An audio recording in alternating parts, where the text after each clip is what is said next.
Nous sommes chez toi aujourd'hui, nous sommes venus te voir directement chez toi. Nous étions venus la semaine dernière te voir à ton exposition. Et tu peux me dire qui tu es, depuis quand tu fais des photographies, tu es photographe et depuis quand tu as commencé?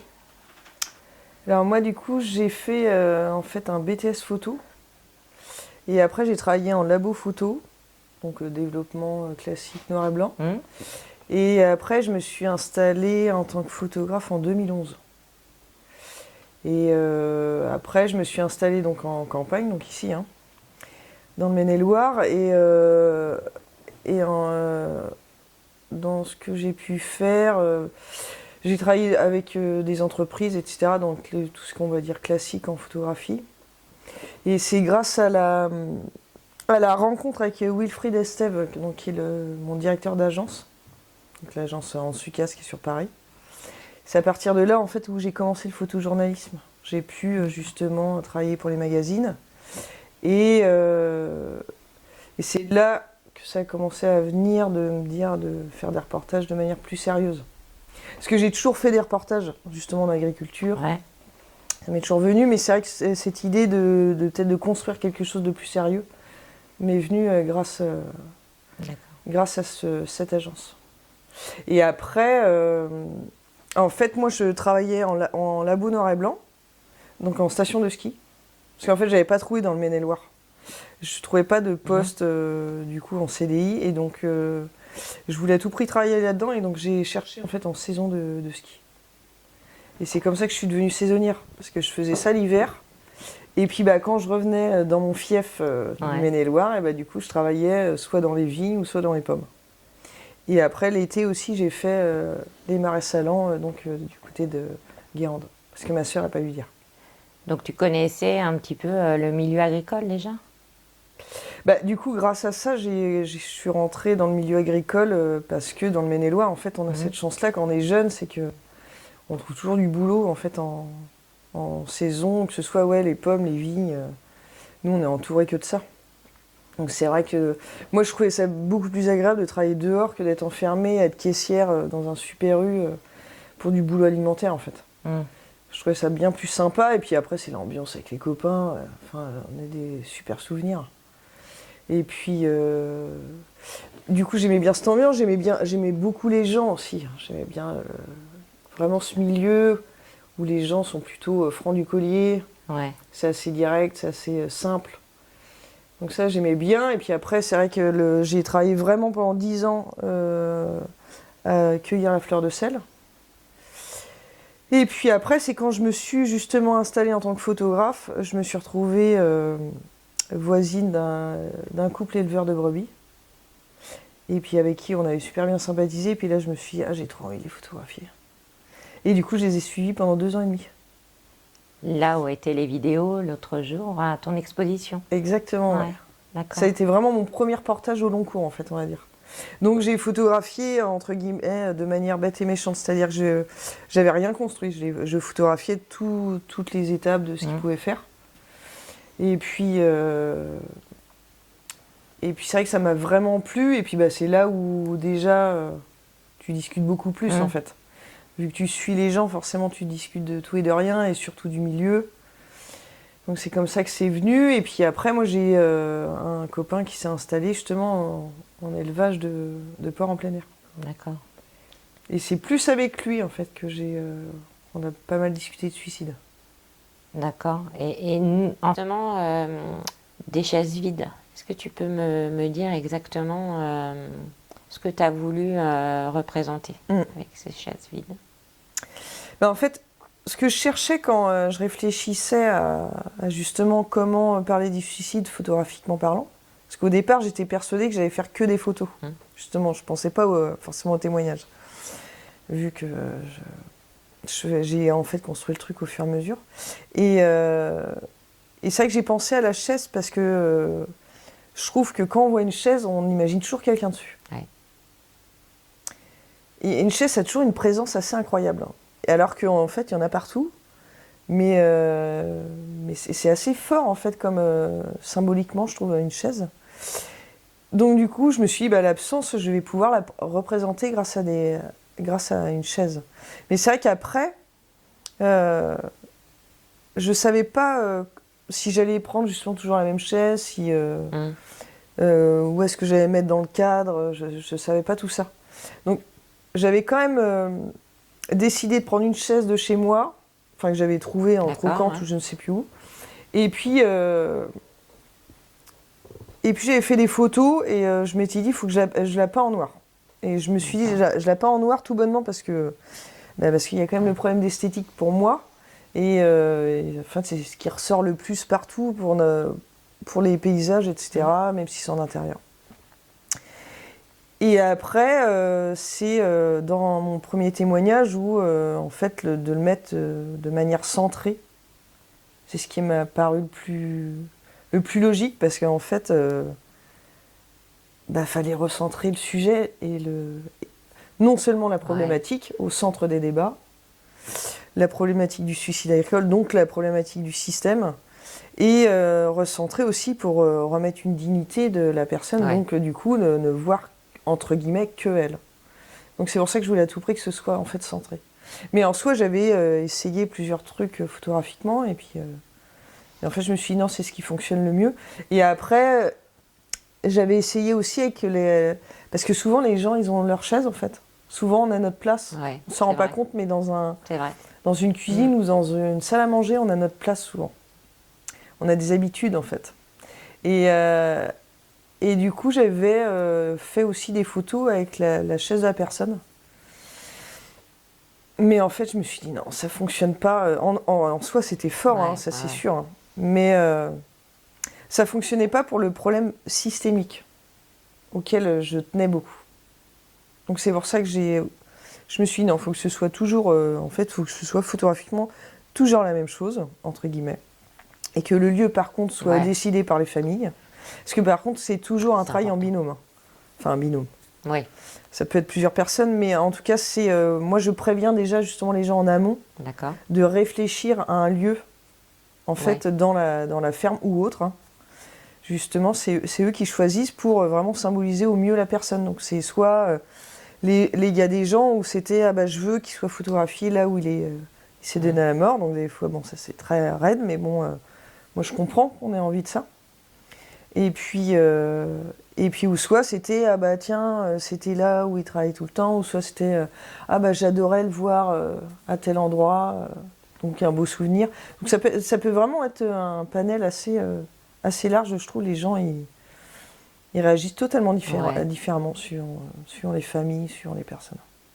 Ouais, et puis j'imagine que quand ces personnes sont venues à ton exposition, ça a dû être de revoir en fait. Oui, parce qu'en effet, il y en a qui ont pu venir.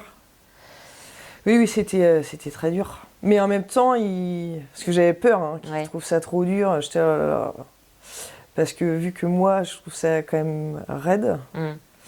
Parce que je fais ça pour interpeller. Hein. C'est pour ça aussi que c'est. Je voulais un petit effet entre guillemets coup de poing aussi. Je voulais que ce soit dérangeant. Voilà. C'est volontaire. Dérangeant, Clairement, c'est volontaire. Au départ, j'avais pensé à ce que ce soit que des chaises. Hein, d'accord. En expo.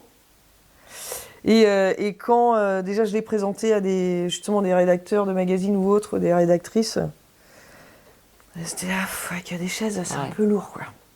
Et c'est vrai que je me suis dit en expo, ça va être bien. Donc en effet, je me suis dit non. Et puis l'agriculture, ce n'est pas que ça, justement non plus.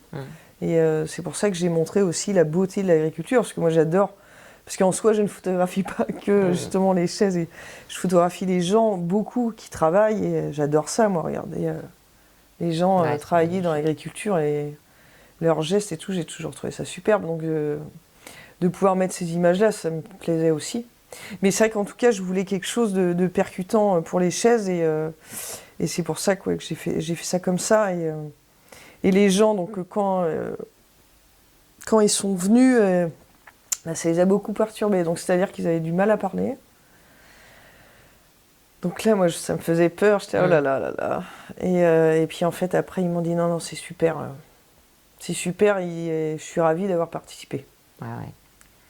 Parce que il y a un agriculteur aussi qui s'est déplacé, donc lui qui faisait pas partie de mon reportage en soi, mais qui s'est déplacé parce qu'il avait vu l'article, il y a eu un article du Ouest France, et il dit je voulais à tout prix venir voir, et il m'a dit c'est d'une justesse, c'est exactement ce qui se passe, et c'est exactement ce qu'on se dit dans le milieu. Et alors ça, moi j'ai trouvé ça super, ça m'a mis la larme à l'œil, j'étais là, faut pas que je pleure.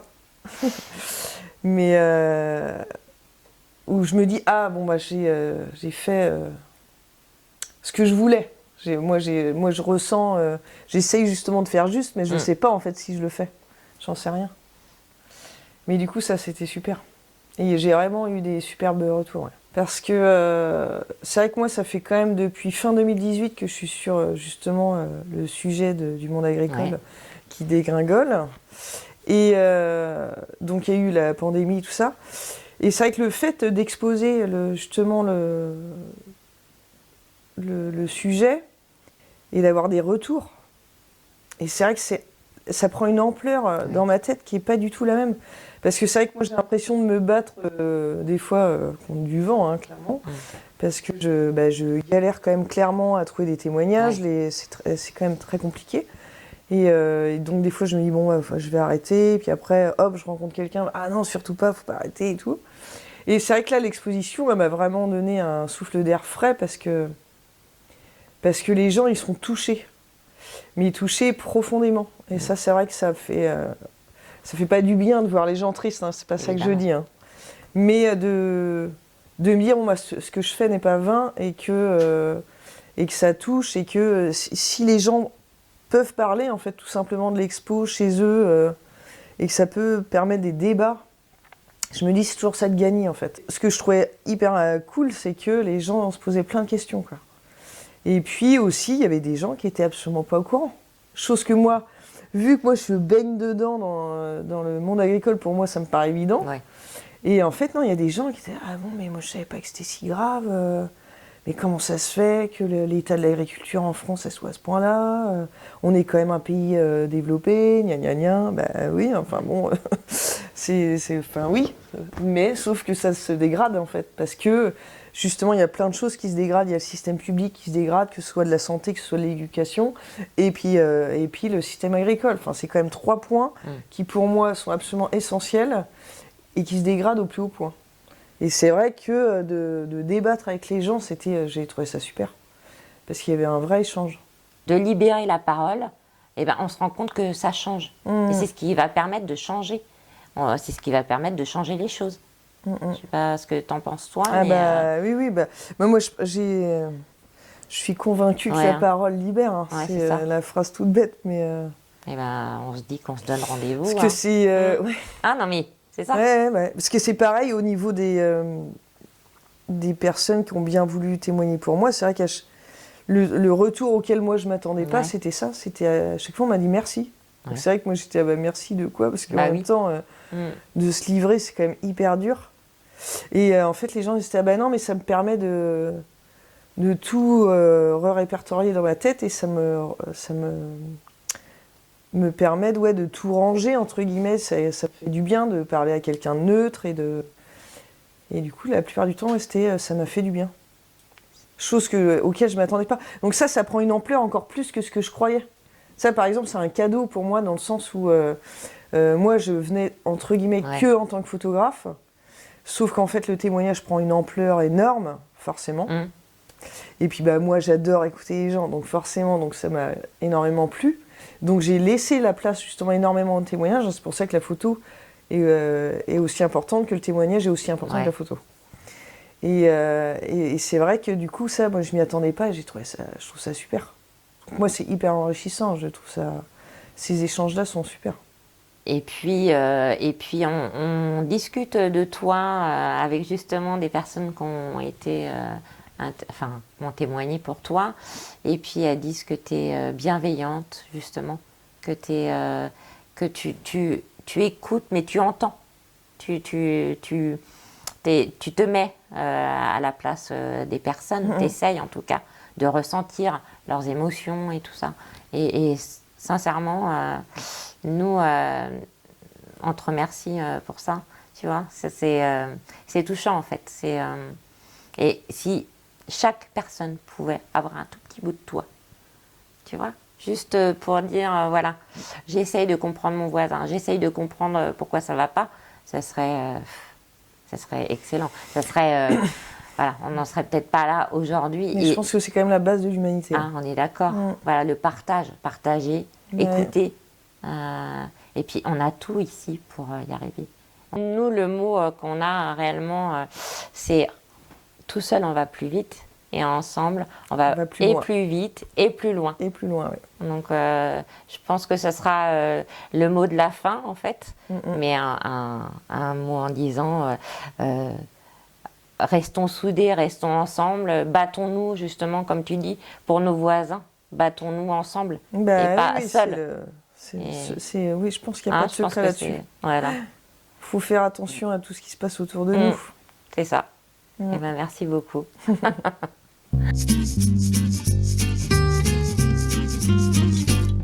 Petite fille en paire de bottes, nous rêvions toutes naïvement de champs de blé, de belles récoltes, d'une vie de femme, de paysan, aux côtés d'hommes courageux.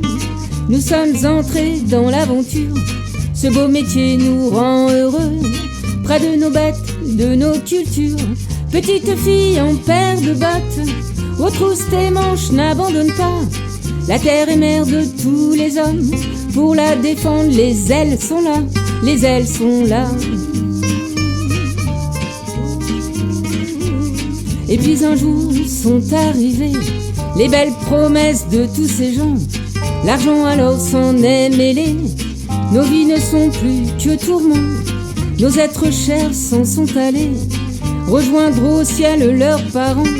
Sous la pression ils ont quitté ce petit monde bien vivant. Petite fille en paire de bottes, retrousse tes manches, n'abandonne pas. La terre est mère de tous les hommes, pour la défendre, les ailes sont là, les ailes sont là.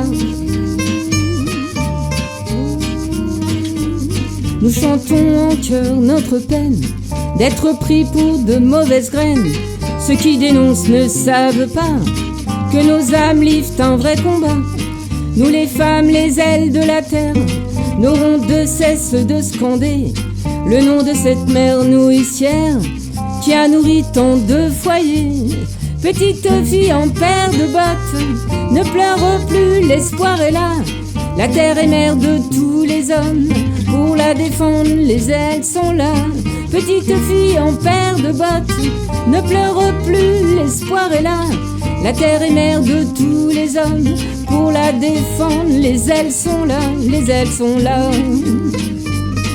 Sont là, sont là.